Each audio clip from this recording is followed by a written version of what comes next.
Well, it is indeed an absolute classic piece of music, and it's a very, in some ways, clever, because it's so simple. And we're going to take a look now at how Piano Man works and some of the key things that make this song what it is.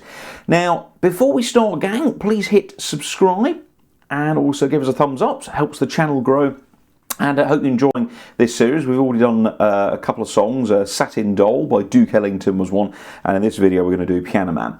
Now, first of all, Piano Man, let's look at the basics. So we are in the key of C major, which of course is world famous on the piano because of course it is a white note only key.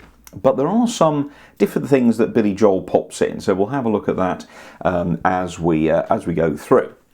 The time signature is 3/4, and so this means that it's a waltz, which of course is famous for being an pa-pa rhythm,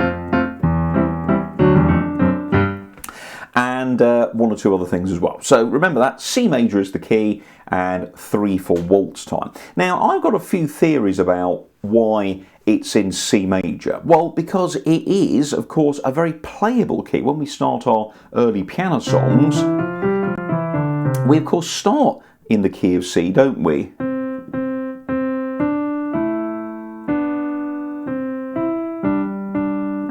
And we start, you know, a little later on, something a little bit more interesting. But of course, people love playing in the key of C. It just works really well.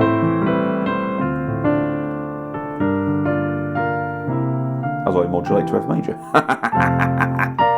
But it's a very, very famous scale for all of our beginners and learners.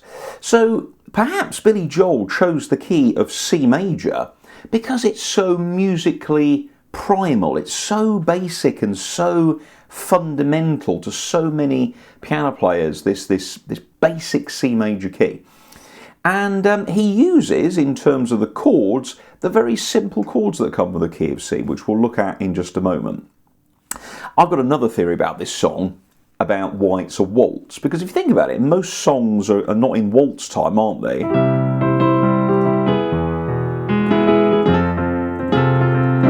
Bit of Elton John there, you know.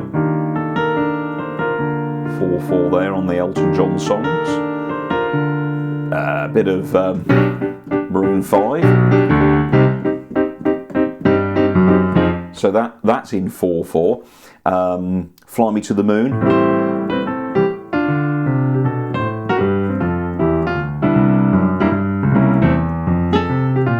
It's in 4/4, isn't it? Marches, they're in 2.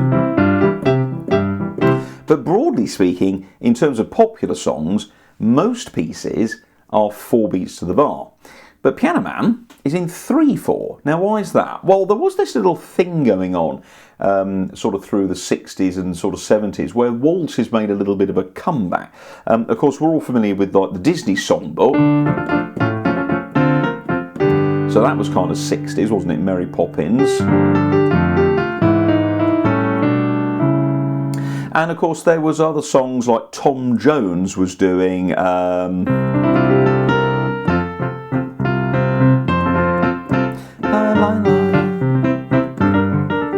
know, and there was lots of things like that going on.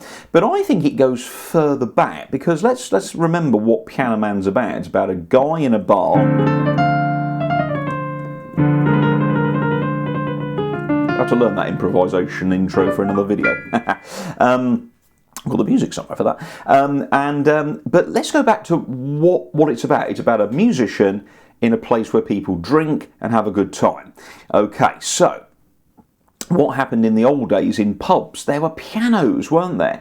And of course, many of the old sing-along tunes from, you know, the late 1800s, the music halls, the 1910s, 20s, 30s, a lot of those old tunes were in waltz time. Of course, we're all familiar with, aren't we? My old man said, follow the van. Da, da, da, da, da, da, da, da. That's a sing-along tune. But of course, there's songs like Daisy Daisy, which is a waltz. So there we go. So that's a waltz time sing-along tune. Okay, and there was many others down at the old Bull and Bush.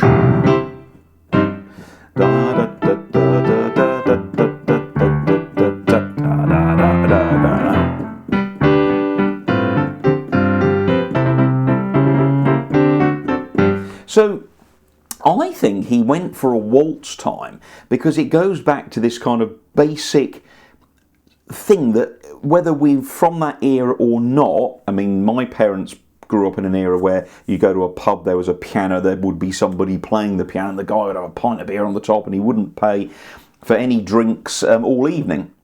And my grandparents before that, who were from the 20s and 30s, they would have been from that era and known all these tunes.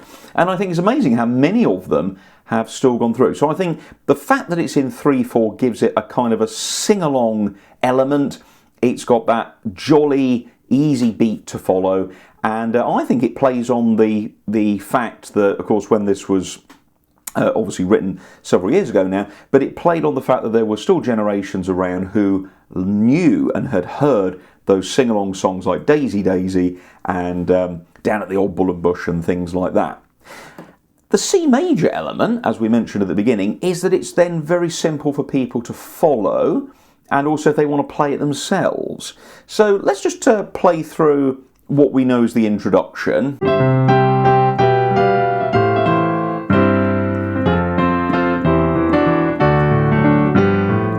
it goes. Da, da, da, da, da, da.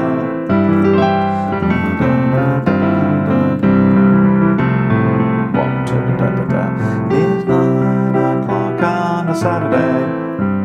Da, da, da, da, da, da, da. Da, da, da, Papa sitting next to me, making love to his tonic and gin. Now, that's very easy to follow, isn't it? You've only got to hear that a couple of times before you can start humming it and whistling it down the road. So let's take a look at what Billy Joel actually does. So first of all, you have to understand that in the key of C, and in all musical keys, there are 3 basic chords. We call these the primary chords. And they're all major chords when you're playing in a major key. We have the tonic, which is the first. That's our C. It's our home note. The dominant, which is our 5th. And the subdominant, which is the 4th. Okay, so I've got a C chord, C major. I've got F major. And I've got G major. Now with that I can play Daisy Bell. Look. Daisy, Daisy. F chord goes back to C. G chord, C chord. F chord then goes to G. So you can see that there it is, you see. So a song that was written, you know, about 100 years before Billy Joel's Piano Man, it uses those same 3 basic chords in that popular sing-along waltz time. You then have 3 minor chords, which are based on the 2nd, the 3rd, and the 6th note of the C scale. So I've got a D minor I can use, an E minor, and an A minor. And Billy Joel uses many of those chords in the piece. Let's play the song through.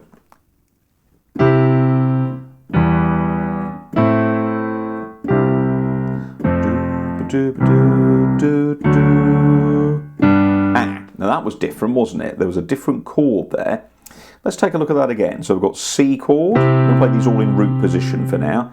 E minor on a Saturday. So that was 1, 3, 6. Then back to 1. And then 4. Back to 1. And then chord 2. But chord 2 is a minor. So what Billy Joel does, he makes it a major. And you can do that with those 3 minor chords, 2, 3 and 6. You can lift them up to give it a bit of a look, because that doesn't sound very uplifting, does it? The regular cloud shuffles in. Oh dear, they're here again. So we lift it by turning it into a D major chord. And then we go to G.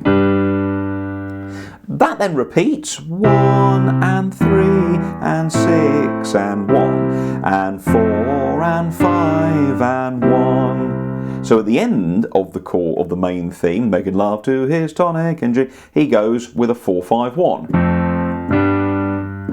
which is a very common ending. So again, he's using all these basic things, very simple, very straightforward, and it's easy for maybe the non-musician listener to latch onto, and it makes perfect sense.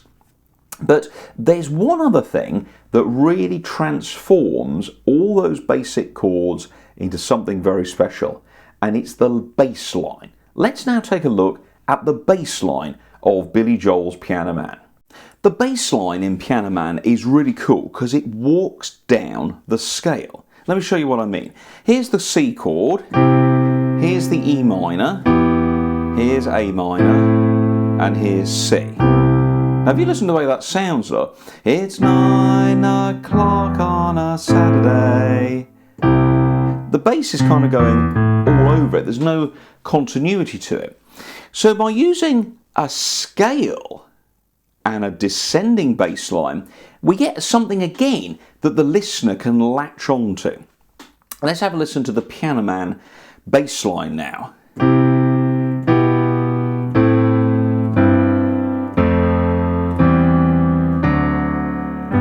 So you see how that works? So what's the bass doing? Well, it's going down, isn't it? C, then B, then A minor, G.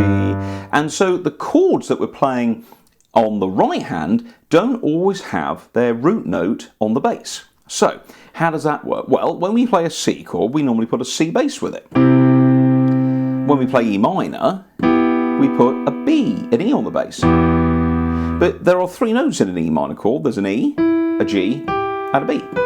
And any of those 3 notes could be used as a bass note. The note under C is B, so that makes a nice flow down look. And then that falls to A minor. Then we go to C on a G.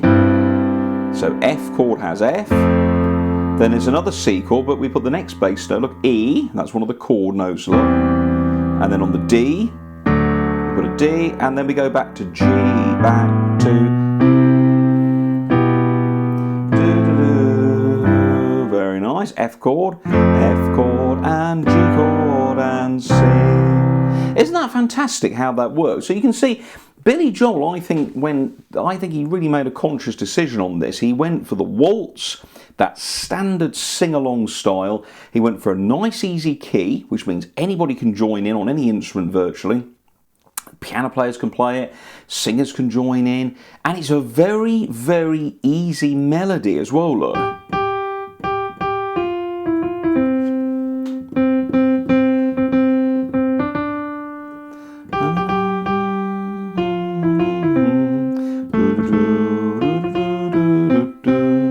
So it's very catchy. So all those components, the waltz, the C major, the basic use of the primary chords, C, F and G, the basic minors, and the adaptation of one of those minors up to a major. Remember that major 2, the D chord gives it a lift. I think this is a fantastic song. It's got brilliant things going on. Piano Man is truly a great piece. Thanks to Billy Joel for writing it. And yeah, I hope you've enjoyed exploring a little bit more how the song works, how it's made up of that nice waltz time, pa-pas, good old sing-along stuff. Thanks for watching, everybody. Hit subscribe, and I'll see you next time in another great video. My name's Tom. Thanks for watching. See you soon. Bye-bye.